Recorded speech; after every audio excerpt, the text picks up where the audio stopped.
Wanni kana dubbadhaa jiruuf illee kanii qabsoo kana kan jalqabee fi hadha akkamitti akka deemaa jiru walumaa galatti immoo the state of our politics, the state of haalli Oromoon keessa jirtu jechuudha. Qabsoo keenya waggaa 50 bara 60 dhumarraa kaasee jennee haga ammatti olaallee jennee mana 20 keessa jira gara waggaa 60 deemaa jira. Qabsoo kana ilaallee bu'aa bahii maafi ol kaanii gad deebina yookiin ammoo boolla jalaallee dhufnellee jennee 70 irraa yoo fudhannee jennee eessa turree jijjiirama 70 irratti maaltu ta'ee jijjiirama 90 irratti maaltu ta'ee jijjiirama 18 irratti ammoo maal ta'e maaliifi qaccee yookiin geenneetiin of duuba deebineetiin kaffaltii guddaa 70 keessa kaffaltii guddaa kaffaltiin ilmaan Oromoo qabsoo biyya kana keessatti biyya Itoophiyaa kana keessatti kafalaa jiru waggaa 60 dabre kana keessatti kaffaltiin isaa furdataa deemti malee qal'ataa hin deemne. Yes, gadaantummaa 70 keessa injira 90 keessas injira garuu laallee jennee maaliif qabsoo keenya bira geenye maal is it power struggle rakkoo Oromoo rakkoo aangooti san jechuun angoonis wanti nu goon kun martinu angoo walitti hidhatee jira because gaafa dirree qabaannee angoo qabaannee jennee gaafa san jijjiirama finnee jenna garuu ammoo angoo yoo isin jedhu angoo ana malee hin taatu ana malee beekaan hin jiru ana malee kasi bulchuu hin jiru irratti wal fixee abbaan irree gubbaa irratti wal fixee ilmaan hiyyeessaa qabsoo kana keessa akka bu'aan arganne dhiigaa fi ru'iin fooniin itti kafalaa jirti kan hin jedhu akka naachise jedhe kuma isin jedhe maaliif qabsoo kana keessa yogguun seenee qabsoo kana keessa akkan yaadu akkan garaa kiyya keessa ibidda garaa kiyya keessa jiru hin dhabee jedhe qabsoo kana keessa ammallee namni na ergee mallaqa otoo hin ta'in akkuma isin jiru kiyya kana keessa jiru kiyya guutuu keessatti Oromoon ta'uun salphina tuffiidha. Ati intala bareedduu taatee maa Oromoo himatta? Ati intala beektu taatee maa waaqeffataa taata? Jechoota akkasaa jedhu kanatu karaa xurree beekumsa xiqqoo qabu kanaan xurree hanga beekuuni xurree yoo hiree jedhe tana duuba dhuftu haga an dhaalu kan akka dhaale abbaan yookiin haati ilma daa'imman ofiitiif hawwiin jira maalidha rakkoo an keessa dabre kana keessa akka hin dabarre anaa ol haasii tartuu barbaadde haata abbaan martinuu sani atiin qabsaa'onni illee qabsoo kam irratti haa ta'u qabsoo karaa politikaa ta'e qabsoo karaa amantii ta'e qabsoo karaa qabeenyaa ta'e kan barbaadan nama ofiitii fi maatii ofiitii fi ijoollee ofiitii fi saba ofiitii kan barbaadanii rakkoo an hadha keessa darbe tana ilmaan warri keenya akka hin dabarre jechuudha qabsoo kanallee kan itti seeneef annam tokkotti akka ta'u dubbadhee jedhee kan itti seenee jedhee fi tuffii uummanni keenya tuffatame Oromoo ta'uu waaqeffataa ta'uu dubara ta'uu waa sadii sometimes afrillee hin jira gandumaa hin jirti salphinaan keessa deemsan akka hin dabarree generation dhufu ammoo itti haa dhagahamu nama haa ta'ani because addunyaan ani itti guddadhe ta biyyi keenyas ta'e biyya alaas waa garii sii kenniti akkas ta'ii siin jetti sii galee akkanatti baaksii sii godhanii asinillee achi hin bahini asuma keessaan akkuma fardaa deemii sii jetti akka dubaraatitti illee walaadde keessattuu akka dubaraa rakkoon dubaraa extremely guddaadha garuu hoo gabrummaa dubaraa kana waan liqimsinee jirruuf nutti hin dhagahamu wanti nutti dhagahamu beektan kan liqimsuu dhabnee yookiin ammoo kokkee kana keessatti kan rakkate kanatu namaatti dhagahame jedha because gadi hin tarree olillee hin baane kan dubartii ammoo waan gadi taree jiruuf gadi taree akka ol hin baane dhiiraa ol ammoo ka qabsaa'etti godhu dubartiidha sirna gabroonfataa addunyaa irra jiru kana irratti akkasiin kun hin jijjiiramne ka godhu dubartiidha kana dubartii oli dubartii tuffatu hin jiru miidhamiinsa dubartii ka dubartii ol beekullee jira hin jiru of ta'anii yaaduun iyyuu dubartii keessatti man biyya kanas ta'e biyya keenyatti biyya nama jiru kanatti waggaa 50 booda waa'ee Roe versus Wade akka duuba deebisanii quba qabdan natti fakkaata wal keessa makee dubbadhaa jira because kunniin martuu walitti hidhatama qaba. Eessaa walitti hidhatama qaba? Of ta'uu irratti jechuudha. Mee of ta'uu irratti hadha nan dubbadhaa. Qabxii kaawwan illee qabxii hedduun qaba. Ka komantii keessanii illee nan deebisa isiniin jedhee jira. Akkasumas immoo waa'ee maybe haala special envoyin biyya deemee kafaa of abaa wajjin suuraa ka'ee achi duraan wajjin laasofne jira. Maybe isaan illee itti deebi'ee jira. Maybe dha. Because hedduu bal'aadha. Hadha yaada yeroo dheeraan boodatti akkamitti of ta'uu kana irratti dubbadhaa kan hin jedhu waan barbaadeen dhufeef sosa irratti gadi qabeen dubbadhaa jechuu barbaadeetiin. So duka dubartiitti ta'uu deebi'ee jedhe. Qabsoo dubartummaa kana keessatti gammadu wannuma goonu nyaata ta'ee waa gurguratti ta'ee jaalalatti ta'ee gammaduuni daangaa dubartii fi daangatu jira. Akkaataan dubartiin gammachuusa itti ibsattu daangaa santu jira. Daangaa san keessa yoo ati baate ati waan biraa maqaan sitti bahee jira. Garuu daangaa dhiiraatii fi gammachuu san keessa daangaan ni jira. Hin jiru. Haala dhiirri jiraatu irratti wayaa inni dhiirri dhufatu irratti daangaan ni jira. Hin jiru. Umurii dhiiraa irratti qabeenya dhiiraa irratti daangaan ni jira. Hin jiru. Daangaan martinuu ka ijaaramee jedhe. Ka daangaan clearly beekamee jedhu daangaa dubartii irratti. Daangaa sana immoo dheeksisuu irratti walumaa galatti nyaatallee qabatee even gaafa du'iinsaallee qabateetiin daangaa dubartii irratti is clear. Daangaa kana keessa jirta. Daangaa kana ala baatee jirte.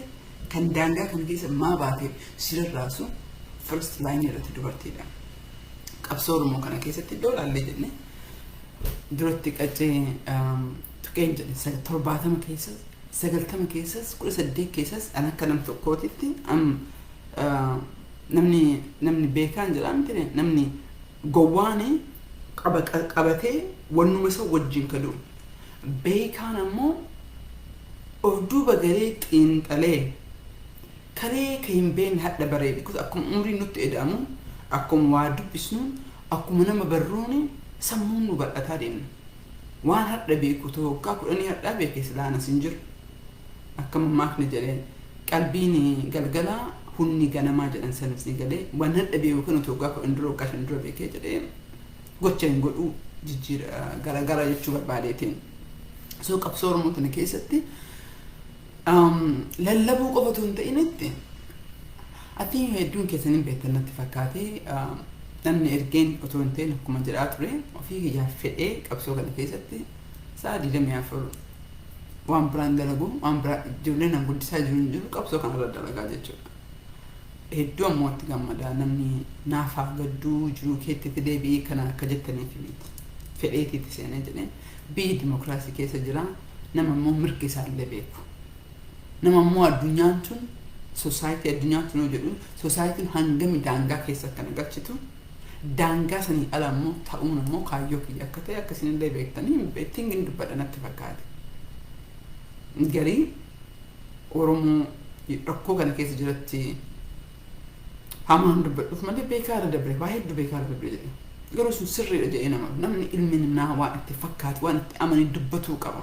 Yeroo iftoominaa irra jirra.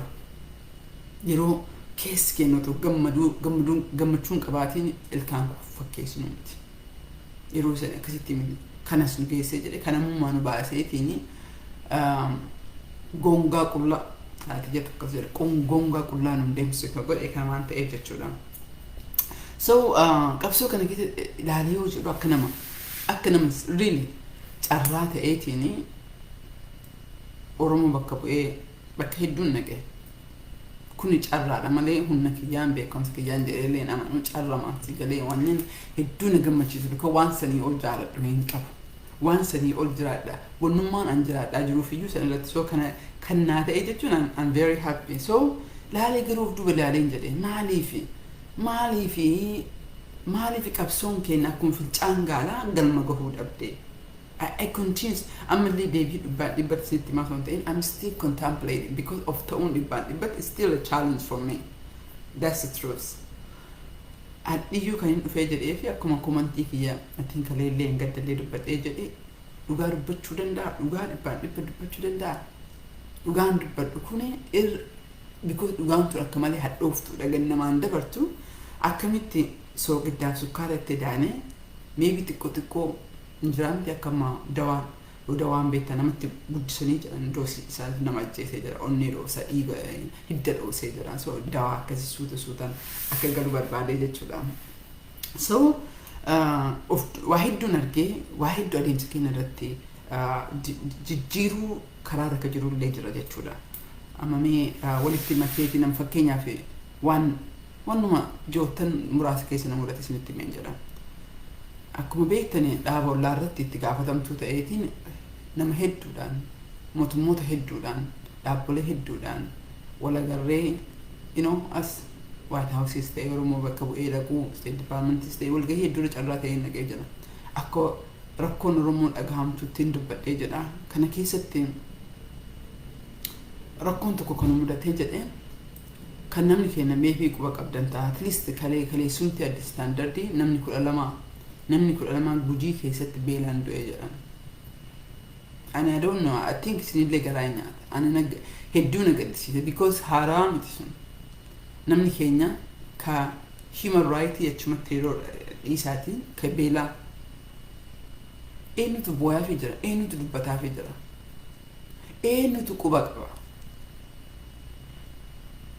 hedduu iyyaalatan I think laayifii dhufee ji'a lamaa ammoo sadiin dura dhufee jedhee USAID itti gaafatamaa kara saawuzii jiru community yaa walitti finna jennee Juulaay keessa sagantaa qabnaa ture Juulaay 7tti amma Augustii tokko as dabree jedhee warri community irra jirtanii hin beektan jechuudha wanna kana community keessaan dalagnaas Facebook live irratti yookiin miidiyaa irratti otoo hin ta'in community wajji dalagnaa jechuudha hojii keenya immoo hojii akkamii akka dalagaa jiru jettan community adda addaa gaafadhaa community waa dalagu jechuudha community jijjiiran fidaa jiru gaafadhaa community wajjin dalagan jiru waa hedduutu deemu jechuudha yeroo in a given time in a given work it is so busy want to go on hafuuran qabnu dhugaasnitti dubbadhee jedhe xataa gadi maataa jechuudha so much work because rakkoon uummata keenyaa lakkoofsaa hin dhumu ka beelaattu jira ka biyyaa bahee rakkateetu jira ka human rightittu jira warri kunillee daataa barbaada warri kunillee kana barbaada kanneen mara walitti fiduu fi onne hafuura arganneen beeknu jechuudha qaama beelatti osoo inni deebi'ee ji'a lamaan duratti ji'a lama moo ji'a sadiin duratti I think jalqaba Februaarii keessatti briefingii White House kenne tokko irratti waa'ee North irratti mootummaan Ameerikaa dhageettan ta'a biliyoona tokko ol Itoophiyaa gargaarsa kennee jira bara darbe waggaa darbe tokko irratti biliyoona tokko 1.3 famna mistake san keessattuu hagamtu garas deemee hagamtu garana deemee hagamtu Oromiyaaf dhufe ka jedhu marii irra katasaa ture jechuudha naa salumaa walitti kaka'eetiin Oromiyaa irratti akka namni keenya waggaa sadiif hin qonne bonni akka argaa jirtan san taate irratti immoo waraana ijoolleen lafa qottu waraana galte tuun mootummaan ajjeese tuun mootummaan haate namni keenya qonne maal nyaatee jira maaluma nyaateeti namni keenya bulee jira namni bilisummaa dhiisaa mee maaluma nyaatee keenya ka irra jiru hagam keenyatu quba qabna so kama kalee standardiin baasee ka guddi kan laalee on jedhee USAID gaafannee deetaa nu gaafatan jechuudha because mootummaan waa lamaa sadii fi beela Oromiyaa jiru keessa jiru kana waa lamaa sadii akka laalchi kiyyatte at least akka dhagahetti because NGO gabaabaa kanaan Oromiyaa keessa jiran idduun hin jiran Oromiyaa keessa jiran gaafannaan daataan sun hin ba'u akka golditti akka qabeenyatti dhoksamee jira jechuudha maaf akka addunyaan hin dhageenye rakkoo Oromiyaa keessa jiru kun ammoo just pure negligence dadhabbinumarraa kan ka'ee haaluma adda addaatiin dhabee jedhe daata makana dhabne dhiiroo ummanni Oromiyaa keessatti naannoo Oromiyaa guutuu siniin jedhaa naannoo tokko miti nuti amma warra Red Cross biyya keessa jiru ICRC ta'ee dhaabbilee hedduu guddaa UNHCR keessatti jiru guddaa kanneen hundaanuu wal agarree at some point waliin dubbannee jira waa'ee adda addaa irratti nuuf himanii jira at least qaamaan daataa illee nuuf kennuu dhabaatan hin beekna jechuudha. Even embassy obviously embassy faama akka malee walitti dhiyaannee waan dalagnuu fi walillee agarree jirraa wajjin teenyee jirraa so it's qubaan qaba so kanneen marayyuu daatama dhabne dhiiroo daatama hin dhabne because as mootummaa kanaan birrii haganaa kaa'e jechuu it's without data is difficult paralyzed taane data humanitarianis din jedhaa jira. Mee garan as dabree ammoo wanni inni godhu guddaan tokko yoo jiraate hin beektanii actually the only thing that we do is advocacy. Advocacy ammoo yoo daataan jiraate yoo information ni jiraate nuti asii waa godhuu dandeenya. Yoo abaa'oon waatu jira jedhee warra jalaa hidhame warra jalaa madaawu warra jalaa duukan baasee jedhee isa irratti wabii godhannee yookiin kafaa'oon wabii godhannee baasnee jenna. Because akkuma beektan biyya keessatti galmaa'uuf jiru. Yes, ijoolleen nuuf dalagdu ni jirti. Dhaabbilee adda xiqqaa akka waliin dalagnu ni jira. Very limited. Kaawwan ammoo it is impossible. Biyya keenya keessatti daataan Oromiyaa irraa dhufu tokko hin jiru. So ka daataan qabne maaluma godhu. Now this is not just about USAID hin jedhee tura. USAID qofa wajjin jira ka dalagnu. Dhaabbilee hedduutu agency hedduutu State Department kana keessa agency hedduutu jira. Okay, Kabrama for Kenya is new good agency, Department of Human Rights, Labor and DRL, Department of Labor and Human Rights and Democracy. Human rights violation of Africa. This is very important. Congress Congress America case I come to Majra, man today Majra, soon it requires its own time that you come on data one rakkise keessa walitti qabee hirbataa jiru. So data namni nuti warqaan tokko namni 90 du'ee yoo asii yoo ka jennu taate according to who? Namni 90 du'ee hidhamee madaa'e yoo ka jennu taate according to who? Because Oromo warra malaalaa jirtan warra borulee ilaaluu jirtan dhugaan lafa jirtu Facebook site jechuu hin danda'an. Facebook nama 100 du'ee jechuu hin danda'an. Oromiyaa keessatti dhaabbileen Oromiyaa keessa jirtu Oromoos ta'ee kataba biraa wanni achi keessatti ta'aa jiru ka baasaa jirtu tokko hin jiru. Yoo warri sun hin baasne ammoo nuti maal gochuu dandeenya dhiiroo? It is so painful it is so painful because yeroo kamiyyuu olitti Oromoon gurra argatee jira. Maa teessoo isa irra waan jiru waan beekuuf isiniin jedhaa jira. Jijjiirama misin argitan kuni ka miidiyaan darbee dubbatu ka warra Ameerikaa darbee dubbatu lafarraa hin dhufnee jenne. We work hard for it. Garuu challenge nuti jiru mee achi dhiisaa. Within the last torban lamaan dabre kana keessatti miidiyaa hedduutu nu qunnamee ture. Iyyaalatan taatanii about ji'a tokko dura natti fakkaatee Wallagga irratti Amaara nama 4 akkan ajjeesanii viidiyoon suni gaafa 18 gadi bahee jedhe. Gaafa 17 Reuters I think it's no kawarraa AP tu baase. I don't know media to guddaa meediyaan baase ka Walloo irratti Decemberii keessa nama ijoollee fixanii ka Walloo irratti ajiru viidiyoon sun gaafa 17 I believe July 17 ammoo yookiin June 17 gadi bahee jedhe jechuudha. An tokko waan san hin dubbanne kaan addunyaan samiif addii garagalchitee kan akkamitti dubbanne jenna. Sanii walitti qabateetiin miidiyaa BBC ta'ee miidiyaa what is The Guardian, I don't know, media hedduudha. Carraa ta'eetiin waan miidiyaa irra dalagaa waan jiruuf firoota kanneen wal agarree information nu gaafatan. Information hin arganne information dhabnee jenne waa'ee Oromiyaa keessa ta'utti dhiiroo completely paralyzed taanee jira. We don't have the information. Without the information it is so difficult. Wannan waan kan seetti muufi adeemsa jijjiiraa jiru walitti waan hidhatuu fi at least focusing keenya maal ta'uu qaba. Ummata Oromoodhaaf sagalee yoo ka ta'uu taanne gaaffiin Oromoo ammatti gaaffiin ollaa gaafataa jiru gaaffiin community Oromoo ka biyya alaa gaafataa jiru maali? Bilisummaa envelope keessa kaahii akka wannatti naa erga fonte what is the gaaffiin keenya takka 2-3-4 gaaffiin keenya. That's it. Kanneen walitti qabateetiin kanaafiyyuu the number one thing ani wanni jedhu warroonni biyya keessa jirtan warroonni miidiyaa adda addaa dhaabbilee adda addaa keessa jirtan World Vision ta'ee UN keessa Oromoo taatiin akkuma agartanii jedhamu Tigree irratti yoo nam tokko du'u yoo beel tokko ta'u yoo ta'e dhamee jedhu information accurately within 24 hours bahee jira. Keenya waggaa tokko boodallee information accurate hin bahu. Information kijiba walitti makamee jedhe. Ani qabsoo kana keessa ka seeneef ani qabsoo kana keessatti ka jaaraa jiruuf ka aariinatti baatee propaganda namaaf ta'uufi miti. dhaaba tokkoof iyyuu propagaandaa ta'uuf miti dhugaa isinitti himee jedhe.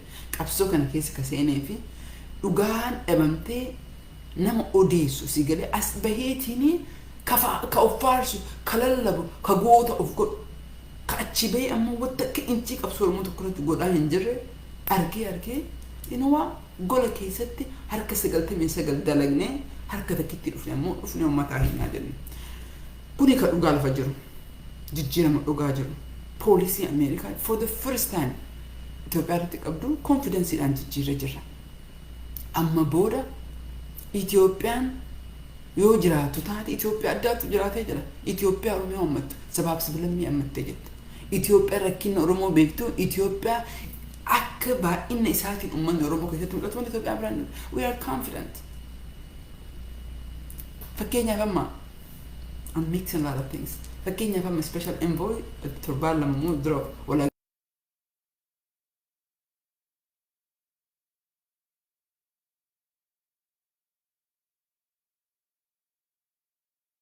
walgahii irratti harka 99 Oromoon hin jirtu. Amma garuu center ta'ee ka dubbatamaa jiru balaa Oromiyaa irra jiru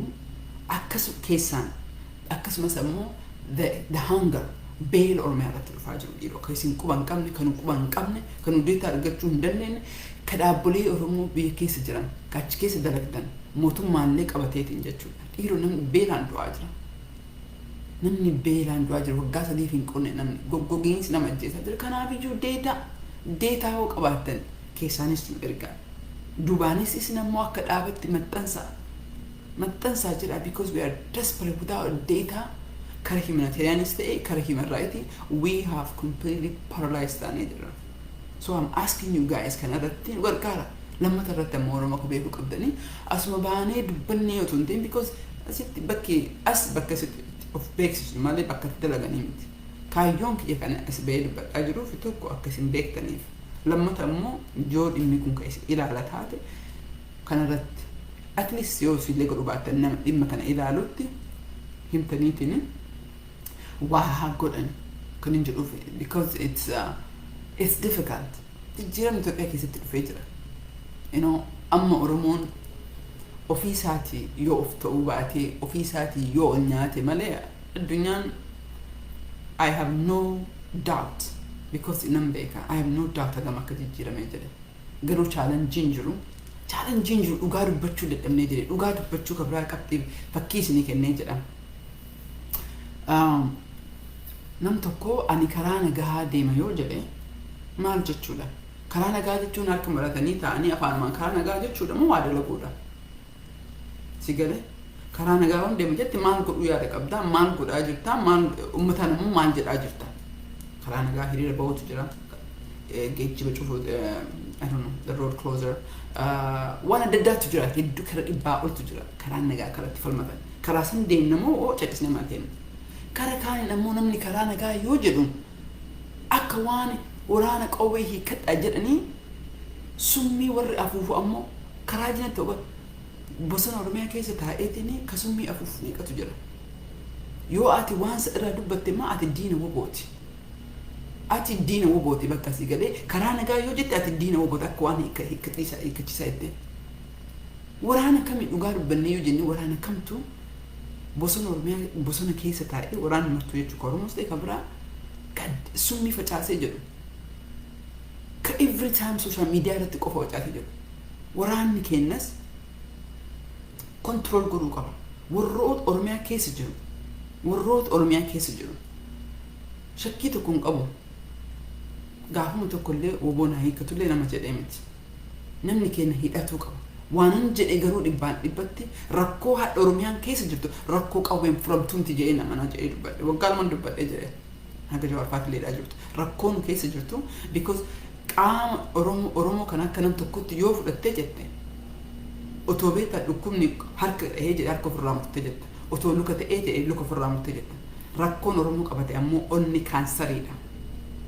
Because kagarana jirullee Oromoodha gantuudha Oromoo ajjeesaa jirti shakkiin qabu kagarana jirullee Oromoodha dhukaasaa jirtu akkamitti dubbattee jette otoo hadha mootummaan maroodhaan kootu deebii jedhee Oromiyaa keessatti nageenyi hin dhufu kun dhugaa atli gariin keessan harki guddaan hin beektan waa Oromiyaa keessa ta'aa jiru hin beekan. Aniyyuu every single day haaraa bareen jedhama. Namni keenya beelaan, namni keenya rakkoodhaan gara lachinuu maqaa wobootiin ka jedhu waraanni Shimallis maqaa woboo qabatee uummata lafarraa fixaa jira. Kijibduun kashlabbeen ammoo maqaa wobootiin gandarra deemtee nama saamaa jirti. Dubartii gudeedaa jirti. Lafarraa nama buqqisaa jiran dhiiroo. Eenyutu dubbataa fi jira. Rakkoo Oromiyaa keessa jiru eenyutu argaa jira dhiiroo. Ani of na jibbisiisee jira because ani kan hin jiru kiyya hooldi godhee kanatti seenee fi propaganda eenyu futa ofiyyuu miti. Jijjiiram Oromoo fiduu barbaadee jira. I want justice.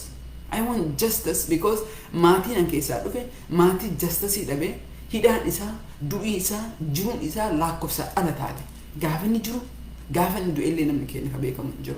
That's what I want to make a difference. That is why I'm here.